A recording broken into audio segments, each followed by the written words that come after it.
라이트 언 굿 뉴저지 온도교회 오신 모든 분들을 주님의 이름으로 환영합니다. 오늘 혹시 처음 오신 분들이 계시거나 온라인으로 처음 저희 교회 예배 드리시는 분이 계시다면 오늘 주시는 주님의 말씀을 통해 예수님 만날 수 있는 귀한 시간 되기를 기도합니다. 저희 교회는 설교 시리즈를 통해서 하나님 말씀을 증거하고 있는데요. 올해는 특히 1년 내내 한 가지 설교 시리즈로 말씀을 전하고 있습니다. 창세기부터 요한계시록까지 전체 성경을 한번 보자라는 취지로 지금 설교 시리즈를 하고 있는데요.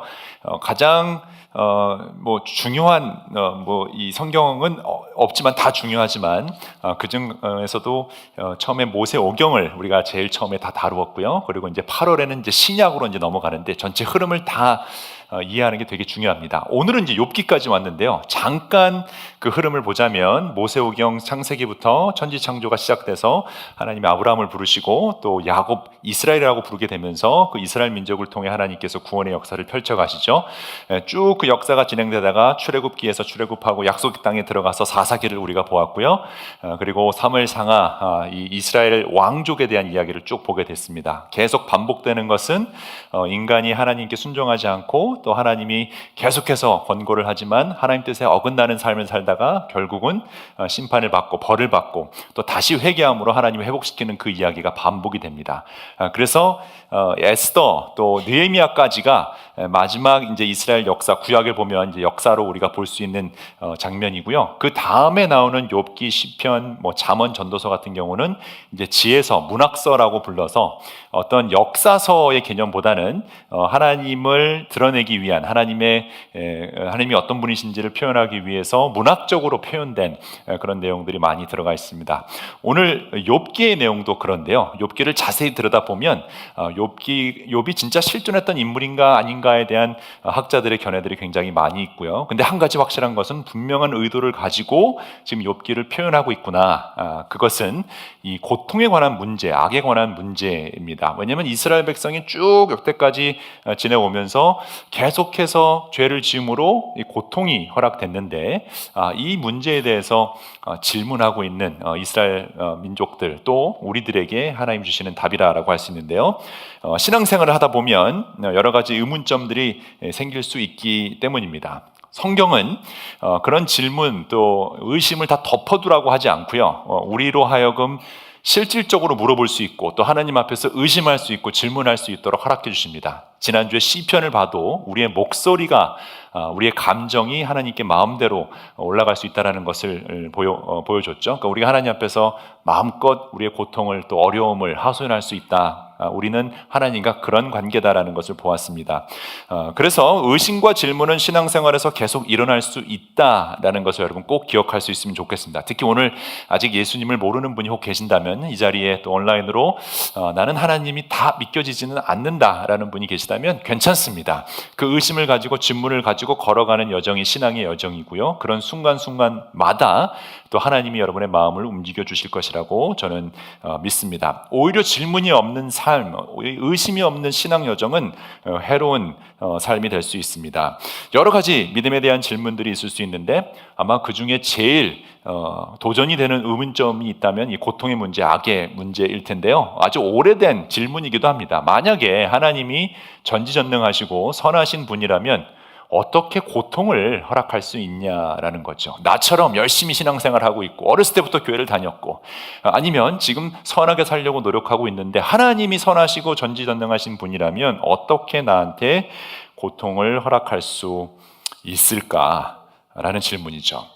그래서 이 질문은요, 많은 무신론자들이 그리스도인들을 조롱하기 위해서도 던져졌는데 인간의 삶에, 나의 삶에 이렇게 많은 고통을 안긴 신을 내가 왜 믿어야 되냐, 내가 왜 감사해야 되냐라는 질문을 또한 하게 되죠.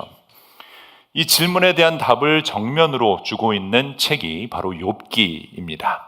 성경은 이 욥기를 통해서 42장이나 되는 긴 성경으로 이 고통의 문제에 대해서 다루고 있는데 오늘 30분 설교로 이거 다 다룰 수는 없고 또 목요일 날 또 구체적으로 들어가니까 여러분 궁금하신 분들은 목요일 10시에 우리 성경 공부를 통해서 또 인펄슨이고요. 또 온라인은 8시에 또 만날 수 있으니까 궁금하신 분들은 또 같이 성경 공부로 더 깊이 들어갈 수 있습니다. 근데 어쨌든 이 고통의 문제를 다루고 있는데 이 출발점이 1장 1절을 보면 우스라는 곳에 욥이 살고 있었다라고 시작이 됩니다.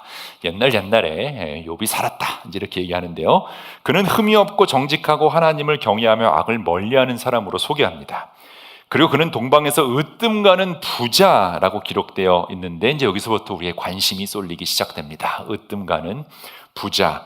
얼마나 많이 돈이 있었는가 하면 양과 낙타, 소와 나귀가 엄청나게 많이 있었고요. 일꾼들도 많이 있었다라고 합니다.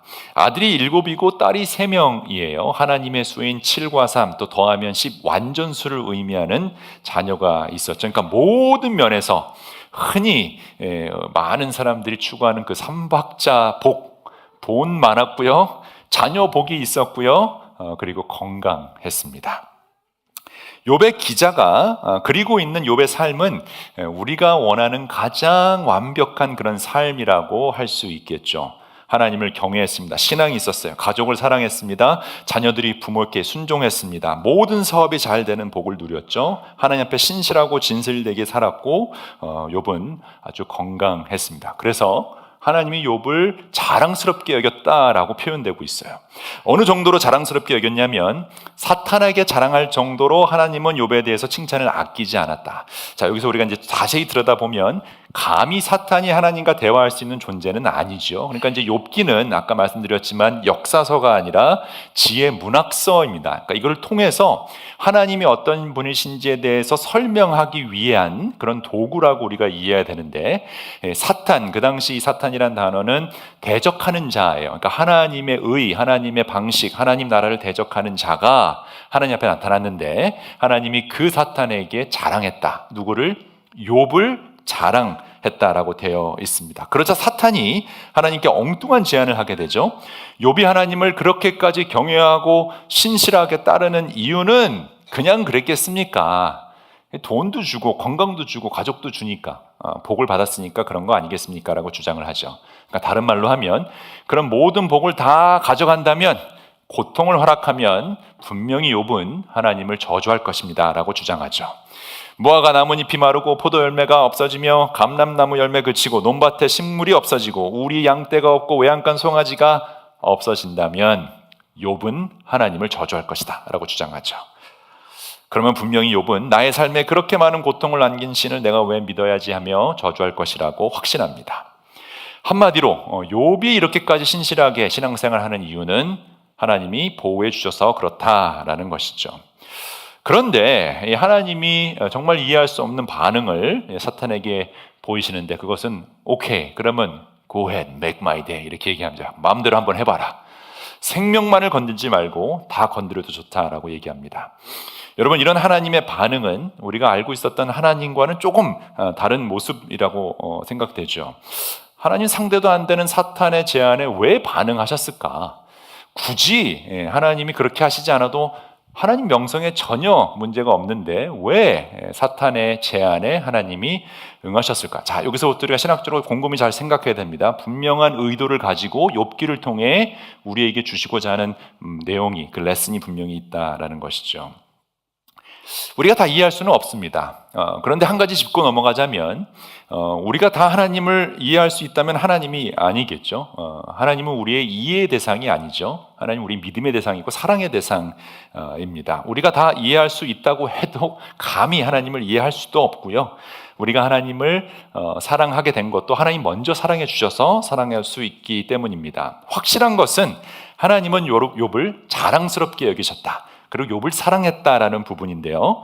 욥이 너무 자랑스럽고 너무 사랑스러워서 이런 일을 허락했다. 이 뜻이 뭐냐면 우리도 하나님이 사랑하시고 우리도 자랑스럽게 여기시면서 그와 동시에 우리 안에서 고통이 일어날 수 있다 없다? 일어날 수 있다라는 걸 보여주고 있는 거죠. 그러니까 우리가 겪고 있는 고통과 고난이 우리가 뭘 잘못해서 일어날 수도 있지만, 죄를 지음으로 당연히 그 죄값을 치르는 과정에서 고통이 있을 수 있지만, 그거와 상관없이 하나님의 사랑 안에서 일어나는 일임도 우리가 이해할 수 있다는 거죠. 왜냐하면 욥이 그랬잖아요. 욥은 잘못한 게 전혀 없는데 하나님이 고통을 허락하셨기 때문이죠. 하나님의 사랑 안에서 하나님의 자녀들에게 종종 그런 고통을 허락하신다라는 것이죠. 분명 하나님의 선한 이유가 있기 때문입니다. 그렇다고 고통 자체가 즐거운 것은 될 수가 없겠죠. 나는 고통이 좋아 이러면서 할렐루야를 외치는 사람은 없을 겁니다. 욥이 고통이 오자 괴로워하기 시작합니다. 하나님이 허락이 떨어지자 사탄은 제일 먼저 재산을 다 몰수합니다.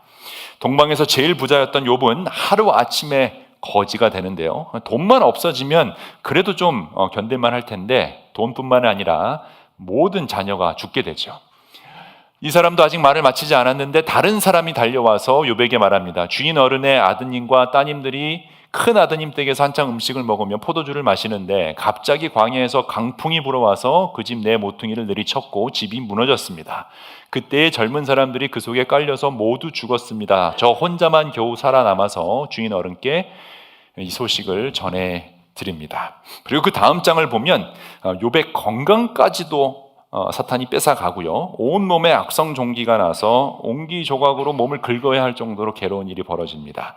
사태가 이렇게까지 진행이 되자 그러니까 재산도 다 잃고 자녀들도 다 잃고 건강까지 잃게 되죠. 근데 이 모든 걸 다 잃어도 사실은 결혼한 사람들은 배우자가 옆에서 서포트해주고 지지해주고 위로의 말을 해주면 그래도 위로를 받는데 아플 때 제일 서러운 게 여러분 뭔지 아시죠?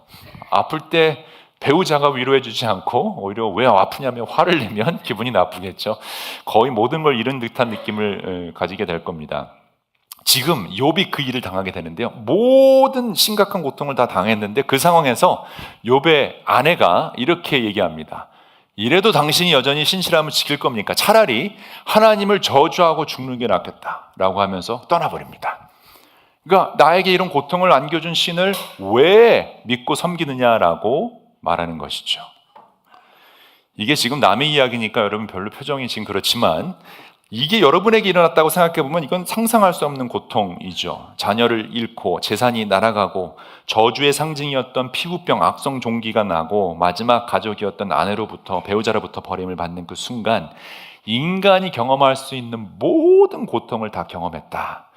그러니까 여기서 굉장히 재밌죠. 그러니까 욥은 처음에 소개가 어떻게 됐어요? 의인이었고 모든 것이 완벽했고 최고 부자였고 모든 게 행복했던 사람이 하루아침에 제일 모든 고통을 겪는 세상의 최악의 고통을 겪는 사람으로 변하게 됩니다. 이 상황이 여러분 상상이 가십니까? 이런 일은 악한 사람들에게 일어나야 되는 일이죠. 네로 왕이나 히틀러 같은 그런 독재자들에게 일어났다면야 벌받아서 그렇다라고 할 수 있겠지만 하나님이 사랑스럽게 여겼다고 자랑스럽게 여긴 그 욥에게 이런 일이 일어난다라는 것은 도대체 어떻게 이해할 수 있을까요? 이 질문은 단순히 철학적인 질문이 아니라 우리 삶 속에서 터져나올 수 있는 그런 질문들입니다. 갑자기 병이 들어서 암이 발견돼서 수술을 해가는 그런 상황에서 또 회복될 수 없을 만큼 망가진 인간관계 속에서 내가 이해할 수 없는 그런 사업적인 또 재정적인 불행한 사건들 앞에서 우리는 하나님께 기도하죠. 왜 내가 이렇게 신앙생활 열심히 했는데 하나님 내가 기도하고 말씀 읽고 내 자녀들도 교회 열심히 다니고 평생 이렇게 헌신했는데 왜 나에게 이런 고통을 주십니까? 이때 우리가 조심해야 될 것은요. 우리는 고통의 이유를 자꾸 찾아서 누군가를 블레임하거나 내가 판단하려는 그런 실수를 저지른다는 점입니다. 욥의 고통은 죄 때문이었을까요? 아니죠. 욥의 고통이 하나님의 징계 때문이었을까요? 아닙니다. 그럼 도대체 왜 욥 같은 의로운 사람들에게도 이런 고통스러운 일이 그러면 일어나는 것일까요? 사실 고난과 고통은 아담과 하와가 처음 죄를 지었을 때부터 시작되었죠. 우리가 창세기 때부터 그걸 보았습니다. 그 죄 때문에 결국 고난과 고통 속에 살다가 죽어야 될 운명을 가진 사람들이 인간들입니다. 누구도 피할 수 없습니다. 믿음의 조상 아브라함도 고통 가운데 죽었어야 되고요. 하나님 마음에 합했다라고 하는 다윗, 하나님을 보았던 모세까지도 결국 고난과 고통, 죽음을 피할 수 없었습니다. 하나님을 경외하고 올바르게 살고 흠이라고는 찾아볼 수 없었던 욥까지도 결국 피할 수 없는 게 이 세상의 고난과 고통, 죽음인 것이죠. 그러니까 지금 이 욥을 설명하고 있는 욥의 저자는 지금 이 상황을 자세히 설명하면서 하나님을 믿는 사람들에게, 특히 하나님을 믿지만 고통을 겪고 있는 사람들에게 이 상황을, 고통의 이유를, 그 고통의 목적을 설명해 주고 싶어 하는 것입니다. 아무리 의로운 욥이라 할지라도, 아무리 완벽한 인간이라고 해도 아담과 하와의 원죄로 인한 고난과 고통은 피할 수 없다라는 것, 아무리 여러분이 온도계에 열심히 나와도 제가 그걸 개런티할 수 없다라는 거예요. 고난과 고통은 분명히 온다라는 것입니다. 여러분, 하나님을 잘 믿는다는 것, 하나님을 두려워하며 산다라는 것, 이것은 우리로 하여금 고통과 죽음에서 피할 수 있음을 개런티하지는 않습니다. 욥을 보면 제가 확실히 알 수 있죠. 우리들의 의로움만으로는 결코 고난과 고통을 피할 수 없다는 것을 보여주고 있어요. 그러므로 왜 악이 존재하고 고통이 존재하는가, 고통을 어떻게 피할 수 있는가라는 질문은 사실은 잘못된 질문입니다. 우리가 던져야 할 질문은 그럼 이 피할 수 없는 고통과 고난을 어떻게 반응할 것인가 라는 질문을 던져야 합니다. 여러분, 어떻게 고통과 고난을 반응해야 할까요? 바로 그 질문에 대한 답이 욥에서 가장 유명한 성경 구절로 우리가 알 수 있죠. 아시는 분. 아까 일부 예배 때는 아시는 분 그랬더니 다 주신 자도 여호와시요 취하신 자도 여호와시니 오직 여호와의 이름이 찬양을 받을지어다 딱 다 외우시더라고요. 그래서 깜짝 놀라서 와 그랬더니 뒤에 스크린에 네가 벌써 넘겨져가지고 외우고 계셨었어요. 그래서 제가 잠깐 감동했다가 1장 20절에 보면 욥이 일어나서 겉옷을 찢고 머리털을 밀고 땅에 엎드려 예배하며 이르되 내가 모태에서 알몸으로 나왔은즉 또한 알몸으로 돌아갈지라 주신 이도 여호와시요 취하신 이도 여호와시니 오직 여호와의 이름이 찬송을 받을지어다 라고 되어 있죠. Naked I came from my mother's womb and naked shall I return. The Lord gave and the Lord has taken away. Blessed be the name of the Lord. 고통의 문제 앞에서 욥의 반응은요 예배였어요. 이해할 수 없는 악한 일과 고통의 연속 안에서 욥의 반응은 주시기도 하고 거두시기도 하는 여호와 하나님 이름을 찬양하는 것이었어요. 여러분, 우리가 하나님을 찬양할 수 있는 그 결정, 하나님을 예배할 수 있는 그 힘은 어떤 악과 고난도 빼앗아갈 수 없는 우리들의 특권임을 믿으시길 바랍니다. 그 놀라운 선물이고 놀라운 능력이고 어떤 상황 속에서 우리가 추수할 수 있는 특권이라는 사실을 우리가 알아야 된다는 거예요. 그래서 우리가 그 어떤 상황에서도 하나님을 찬양한다라는 그 노래를 부르는 이유도 바로 여기에 있습니다. 원래 우리는요 하나님을 찬양하기 위해 지음을 받았죠. 악이 있건 없건 간에, 나에게 고난이 있건 없건 간에, 무화과 나뭇잎이 풍성하건 마르건 간에 그 어떤 상황에서도 우리가 우리의 의지로 내릴 수 있는 것 중에 하나가 하나님 찬양하는 거예요. 그렇지 않아요? 여러분, 아픈 일이 일어났을 때 집에 걸어다가 가끔 무릎을 부딪힐 때가 있잖아요. 모서리에 부딪히면 얼마나 아파요. 그 부딪히는 순간 여러분의 선택이라는 거예요. 그걸 통해서 욕이 튀어나오든 하나님을 찬양하는 것이 튀어나오든 둘 중에 하나잖아요. 여러분 선택하셔야 돼요. 그냥 반응이 욕이 나오는 건 여러분 뭔가가 여러분 안에 이상한 게 지금 살고 있는 거예요. 우리는 아픈 가운데서도 하나님을 찬양할 수 있는 선택권이 주어져 있죠. 지금 어떤 어려움에 있는지 모르겠지만 욥같이 죽고 싶을 만큼 힘든 상황에 있는 분들이 계시다면, 그래서 정말 나의 삶에 이렇게 많은 고통을 안긴 하나님께 내가 왜 감사하고 예배하지 않은 질문을 하며 고통을 호소하고 싶은 분들이 계시다면 오늘 욥기를 통해서 주시는 하나님의 말씀은 너무나 명확해요. 주신 자도 여호와시고 취하신 자도 여호와시니 내가 할 수 있는 이 상황에서의 최선의 선택은 오직 하나님을 찬양하는 것입니다. 사탄 마귀가 나의 모든 것을 빼앗아 가도 하나님을 예배하는 그 마음을 빼앗기지 않을 것이다 라는 선포를 해야 하는 것입니다. 지난주에 우리 선교사님이 할렐루야 이러니까 막 아멘 잘하시더니 바로 이제 다시 장로교 스타일로 돌아오셨어요. 저도 어디 가서 설교할 때는 해봐요. 이렇게 할렐루야 그러면 잘하시더라고. 근데 여러분, 우리가 정말 이런 상황에서 하나님을 예배할 수 있다라고 선포하는 그 자유를 가지고 있다면 우리는 엄청난 무기를 가지고 있는 거예요. 왜냐하면 고통을 피하거나 이해할 수 있는 능력은 우리에게 없을지 몰라도 고통의 현장에서 하나님께 예배드릴 수 있는, 찬양할 수 있는 선택권이 주어졌다? 이게 얼마나 대단한 것입니까? 믿는 자의 특권입니다. 능력입니다. 우리는 아파도 살 수 있는 사람들이에요. 세상은 아프면 뭐라 그래요? 죽겠다 그래요. 아파 죽겠다. 배고파 죽겠다. 고통받으면 죽을 것 같다. 너무 힘들어 죽겠다. 이런 말을 해요. 근데 그리스도인들은 그렇지 않다라는 거예요. 우리는 아파도 살 수 있어요. 아니, 아프니까 살 수 있는 사람들이 그리스도임을 믿으시길 바랍니다. 할렐루야. 아까 누가 애기들 아멘 하는 것 같은데, 화형 선고를 피할 수 없었지만 불쑥에서 사드락과 메삭과 아벳느고 하나님을 찬양하러 결정했어요. 사자굴에 던져졌는데 다니엘이 하나님을 찬양했어요. 핍박받고 죽어가는 처음 교회 그리스도인들도 그 악한 네로왕 앞에서, 사자들 앞에서, 그 콜로시움 안에서 왜 이러한 일이 일어난지는 몰랐지만, 이해할 수 없었지만 거기서 죽어가면서도 그들은 찬양을 불렀어요. 이렇게 순교를 당했던 수많은 그리스도인들에게 공통적으로 찾아볼 수 있는 놀라운 능력, 그 비밀이 바로 여기에 있어요. 어떤 고난과 위험 속에서도 하나님을 찬양할 수 있다라는 것이죠. 왜냐하면 그 어떤 고난과 슬픔 가운데서도 우리는 그것을 고를 수 있는 그 자유함이 주어졌기 때문이에요. 이런 욥에 비하면 사실 우리가 겪고 있는 고난은 아무것도 아니죠. 욥이 이런 상황에서 주신 자도 여호와시오 취하신 자도 여호와시니 내가 하나님의 이름을 찬양한다라고 할 수 있다면, 우리는 그 욥에 비하면 정말 아무것도 아닌 고통 가운데서 당연히 그렇게 해야 할 것입니다. 그게 그리스도인 믿는 사람들이 다르게 보이는, 세상 사람들과 다른 모습이잖아요. 힘들어 죽겠다라는 세상을 향해 아프니까 살 수 있다.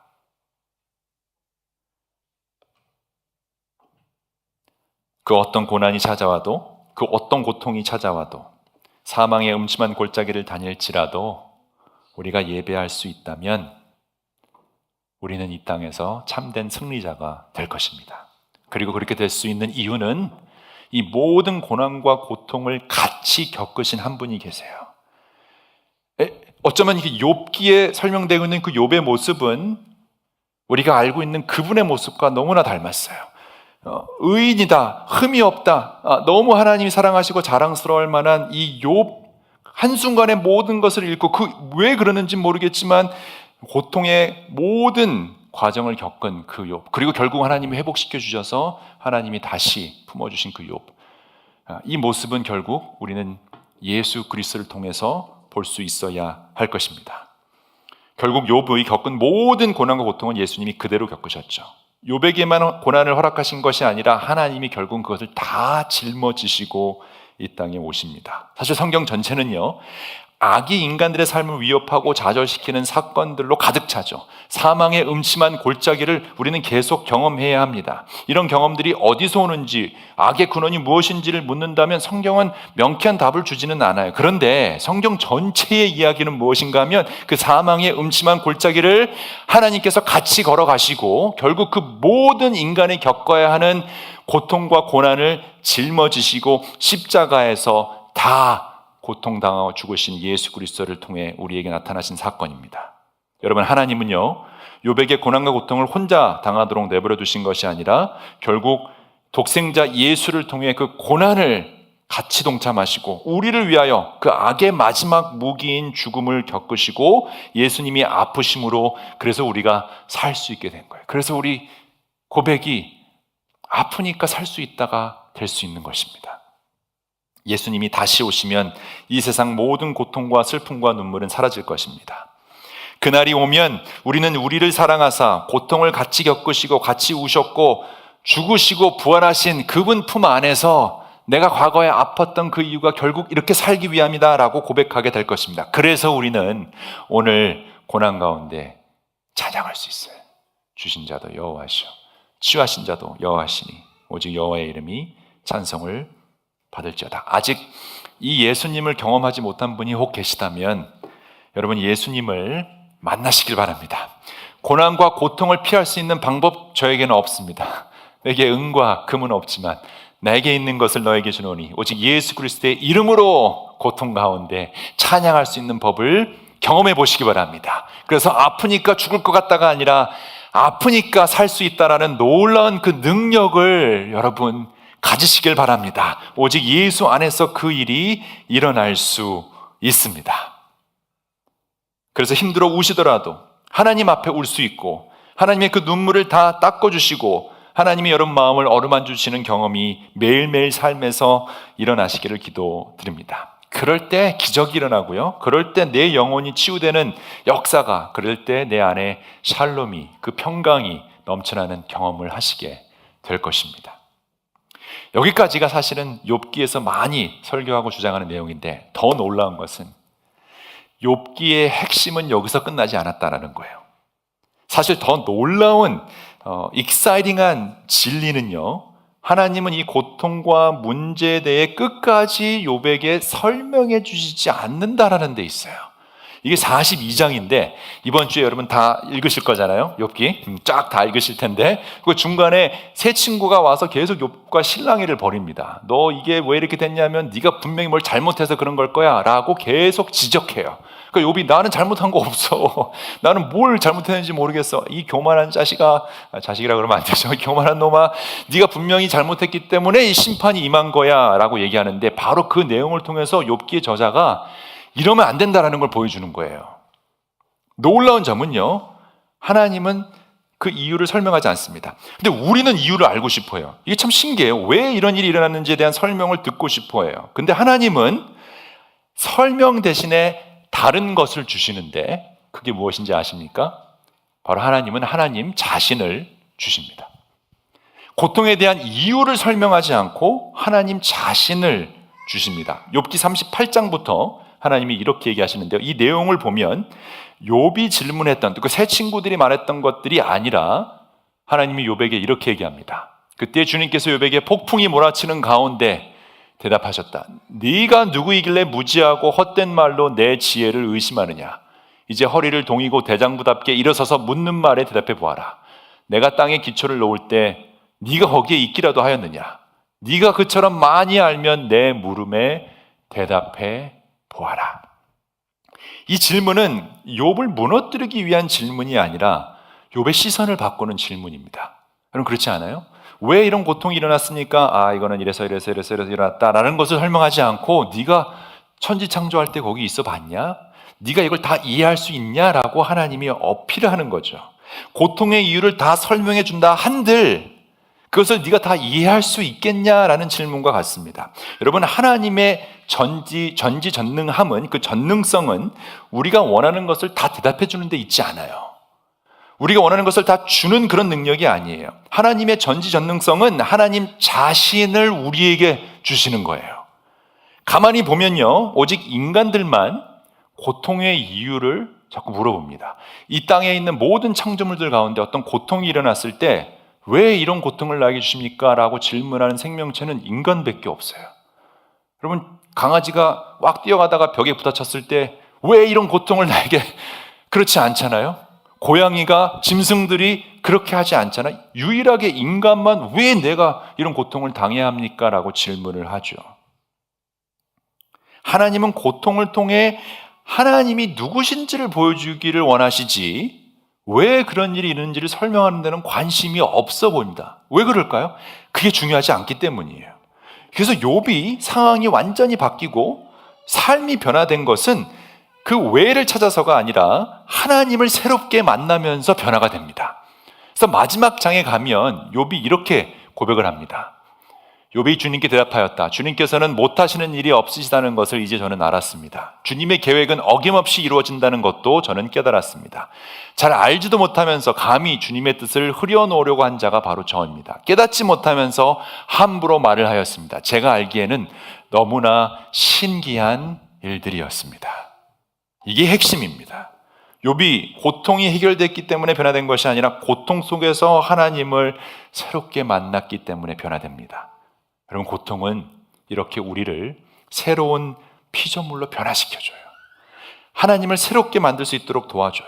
하나님의 사랑은 그러므로 우리를 편안하게 만드는 사랑이 아니라 우리를 변화시키는 사랑임을 믿으시길 바랍니다. 그래서 우리가 하나님 이 문제 해결해 주세요라고 기도할 때 하나님은 이 문제를 통해서 너를 새롭게 만들겠다라며 우리의 교만을 무너뜨릴 때가 너무 많아요. 나는 괜찮다, 나는 혼자서 할 수 있다라는 그 착각을 깨트리고 우리에게 하나님은 더 나를 알아라, 하나님을 새롭게 만나라, 내가 누군지를 깨달아야 한다라고 다가오십니다. 사랑하는 성도 여러분, 혹시 고통 가운데 계십니까? 그래서 왜 또 이런 일이 나한테 일어나는지에 대한 질문을 하고 계십니까? 그러면 질문을 바꿔야 합니다. 왜 이런 고통이, 왜 나만 아파야 합니까? 라는 질문이 아니라 이제 우리는 하나님, 내가 어떻게 반응해야 할까요? 무엇을 내 삶에 하고 계십니까? 나를 어떻게 만들어가고 계십니까? 라는 질문을 해야 합니다. 하나님은 고통 속에서 침묵하시는 것이 아니라 하나님은 고통 가운데, 침묵 가운데 우리를 빚어가고 계시기 때문입니다. 그리고 결국 욥의 이야기는요, 마지막에 회복으로 끝이 납니다. 더 많은 재산이 생겨나고요, 자녀들도 다시 태어납니다. 근데 신기하게 똑같이 7명, 3명 이렇게 태어납니다. 하나님은 그의 삶을 다시 세우시는데, 근데 중요한 것은 무엇이냐면 결국 이 고통을 통해서 욥이 얻게 된 것은 더 많은 것을 가진 사람이 되는 것이 아니라 이전보다 더 깊이 하나님을 아는 사람이 되었다라는 거예요. 이게 진짜 회복이는 거예요. 여러분, 우리가 고통을 당하고 어려움 속에서 완전히 망할 수 있는데 하나님이 회복시켜 준다는 것은 물론 물질적인 회복과 우리가 누릴 수 있는 복의 회복도 다 포함되어 있지만 그것보다도 더 많이 갖는 게 중요한 게 아니라 더 깊이 하나님을 알게 되는 거. 여러분, 우리가 이 땅이 전부가 아니잖아요. 우리 가지고 있는 이 세상의 재산이 전부가 아니잖아요. 우리는 그런 사람들이 아니잖아요. 우리는 죽은 후에 영생을 바라보며 살아가는 사람들이잖아요. 그 하나님을 깊이 알아가는 사람. 그러니까 여러분, 우리는 지금 이 땅에서 조금 아파도 잘 살 수 있어요. 우리는 아프니까 살 수 있게 된 사람들입니다. 말씀을 마치도록 하겠습니다. 제가 대학생 때인가 신앙생활을 하면서 대학부 너무 재밌었는데 저를 아껴주시고 제가 존경하는 선생님이 한 분 계셨어요. 그 교사로 섬겨주셨는데 저한테 카드를 선물해 주셨는데 제가 평생 잊지 못할 카드였고 또 그 표지 그림이 너무너무 좋아서 버리지 않고 간직하고 있었던 카드가 있습니다. 제가 사실은 모든 카드를 다 간직합니다. 왜 그런지 모르겠는데 너무 아까운 거예요. 다른 무엇보다도 직접 손으로 써서 주는 카드는 제가 다 모으는데 그 중에서도 대학부 때 받은 굉장히 저에게 감동을 줬던 카드인데 예전에 한번 제가 설교하면서도 예화를 썼는데요. 욥기 할 때마다 저는 이걸 꼭 나누고 싶어서 한 번 더 갖고 왔습니다. 또 저거 옛날에 봤던 건데 이러면서 또 뱁새 눈으로 쳐다보지 마시고 안 보신 분들도 계시니까 바로 이 카드입니다. 이 바울하고 실라가 감옥에 갇혀서 두 손을 높이 쇠사슬에 묶여서 있는 모습인데 사도행전 16장 23절을 보면 이런 말씀이 있어요. 그들을 많이 친 후 옥에 가두고 간수에게 명하여 든든히 지키라 하니 그가 이러한 명령을 받아 그들을 깊은 옥에 가두고 그 발을 착고에 든든히 채웠더니 한밤중에 바울과 실라가 기도하고 하나님을 찬송하며 죄수들이 듣더라. 감옥에 갇혔어요. 발이 수갑에 다 잡히고 또 손이 이렇게 쇠사슬이 묶였죠. 그러니까 이 그림을 그린 사람은 상상해서 이렇게 만든 거잖아요. 근데 이게 영어로 보면 이렇게 돼 있어요. 영어 카드였는데 Hey Paul, do you know any good songs? 그랬더니 이렇게 얘기하죠. How about I will lift up my hands unto the Lord. 이미 이렇게 된 상황에서 한국말을 번역하면 여보게 바울 뭐 생각나는 찬양 없나? 내 손을 주께 높이 듭니다. 어때? 라고 얘기하는 거예요. 내 손을 주께 높이 듭니다. 욥과 같이 바울과 실라도 하나님이 부르신 그 고난의 현장에서 그들이 할 수 있었던 유일한 결단은 찬양이었어요. 때때로 우리 인생도 빚이라는 그 사슬에 묶여 있고 또 관계라는 사슬에 묶여 있어서 아무것도 할 수 없는 것처럼 축 늘어진 채로 그냥 끌려가는 삶을 살 때가 있죠. 근데 그런 상황 속에서도 바울과 실라는 손이 이왕 높이게 되어 있으니 내 손을 주님께 높이 듭니다라는 찬양을 부르면 어떨까라고 이야기를 한 거죠. 그런데 여러분, 그렇게 했을 때 어떤 일들이 일어났냐면 사도행전 16장 20절을 보니까 한밤중에 바울과 실라가 기도하고 하나님을 찬송하며 죄수들이 듣더라. 이때 갑자기 큰 지진이 나서 옥토가 움직이고 문이 다 열리며 모든 사람의 매인 것이 다 벗겨진지라. 여러분, 우리에게도 이런 기적이 일어날 수 있습니다. 고난의 그곳에서 하나님을 예배할 때 여러분 앞에 닫힌 문이 열리고 매인 것이 다 벗겨질 줄을 믿으시길 바랍니다. 우리는 아프니까 살 수 있게 된 사람들이에요. 지금 여러분 이게 마음이 안 와닿아서 그렇지 이게 어마어마한 메시지입니다. 제가 그런 상상해봤어요. 나중에 제가 건물을 만약에 이렇게 시스템을 만들 수 있다 그러면 이런 설교할 때 지진이 일어날 때 땅이 막 흔들리고 영화관 가면 3D 그런 거 있잖아요. 지진이 막 흔들리고 문이 막 열리고 이런 사운드 이펙트와 뭐 이런 거를 같이 하면 기도하시면 여러분 조금 더 감동이 올까? 이런 생각도 해봤어요. 진짜 우리 삶에 지진이 일어나고 옥새살이 풀리고 문이 열리고 놀라운 기적의 역사가 여러분 삶에 일어나기를 주님의 이름으로 축원합니다. 사랑하는 온도교회 성도 여러분, 어떤 고난과 고통 가운데 있다 할지라도 우리 두 손 높이 들고 주님을 찬양해 봅시다. 조금 억울해도, 조금 아파도, 조금 많이 힘들어도 내 안에 욕이 튀어나오는 것이 아니라 찬양, 감사, 예배. 우리의 아픔은 예배 가운데 하나님을 만날 수 있는 특별한 선물임을 고백한다라고 한다면 예수 믿는 사람들은 이 세상에 뭔가 달라도 다르다는 걸 보일 수 있어요.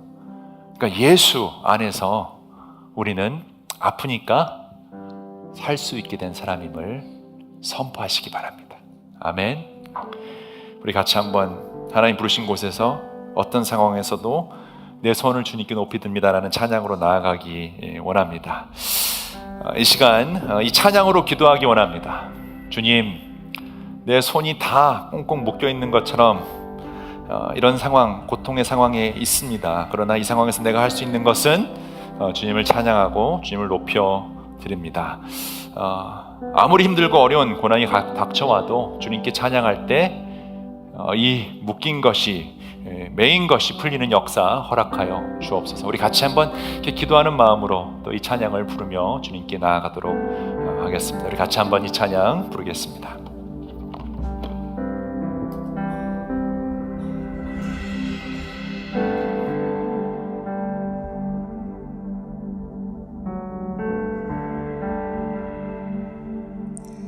내 손을 주께 높이 듭니다. 내 찬양 받으신 주님, 내 마음을 주께 활짝 엽니다. 내 찬양 받으신 주님, 슬픔 대신 희락을, 죄 대신 방관을,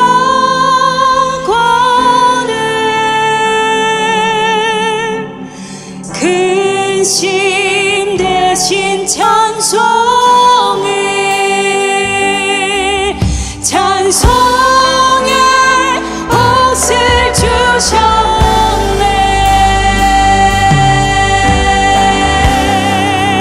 내 손을 주께, 내 손을 주께 높이 듭니다. 내 찬양 받으신 주님, 내 마음을 주께 활짝 엽니다. 내 찬양 받으신 내 손을 주께 높이 듭니다. 내 손을 주께 높이 듭니다. 내 찬양 받으신 주님, 내 마음을 주께 활짝 엽니다. 내 찬양 받으신 주님, 슬픔 대신 희락을, 죄 대신 방관을, 근심 대신 찬송을, 찬송의 옷을 내 손을 주께 높이 듭니다. 내 손을 주께 높이 듭니다. 내 찬양 받으신 주님, 내 마음을 주께 활짝 엽니다. 내 찬양 받으신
내